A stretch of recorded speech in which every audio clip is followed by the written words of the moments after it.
కోడిపుంజు గాబులో ఉన్నంత సేపు చుట్టుపక్కల ఉన్న కోడిపుంజులను చూసి బాగా కోతలేస్తా, ఎగ్రెషన్‌గా ఉన్నటువంటి కోడిపుంజిని తీసి తప్ని పెడితే, కోడి 2 కాళ్ళేసి పారిపోవడం, లేకపోతే తన్ని పడిపోవడం జరుగుతూ ఉంటది.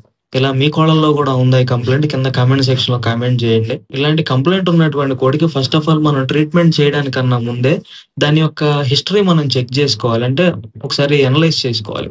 అంటే ఇంతకుముందు లాస్ట్ 20 డేస్, 25 డేస్ నుంచి దానికి పెట్టే మేతేంటి? స్టిల్ ఇప్పటికి కూడా. ఉదయం పెట్టే మేతేంటి? సాయంత్రం పెట్టే మేతేంటి? మేతలో ఏవేవి ఎన్ని పాళ్ళు కలుస్తున్నాయి?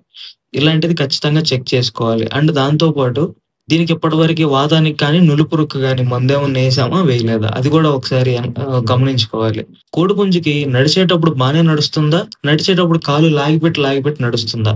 ఇది గూడా చెక్ జేసుకోవాలి. అండ్ ఇంతకు ముందు ఏమన్నా కోడిపుంజులతో దెబ్బలాడి పారిపోయిన హిస్టరీ ఏమన్నా ఉందా? అది గూడా చెక్ జేసుకోవాలి. కొన్ని సార్లు ఏమైతదంటే పటాపిల్లలప్పుడు చుట్టుపక్కల పెద్ద పుంజులు ఉంటాయి గదా! గాబుల్లో. అవేసే కోతలకి ఇవి బెదిరిపోతాయి. బెదిరిపోయి అక్కడి నుంచి ఇలాంటి బిహేవియర్ అలవాటు పడతాయి. అంటే పారిపోవడం, 2 కాళ్ళేసి పారిపోవడం లాంటి బిహేవియర్ అలవాటు పడతాయి.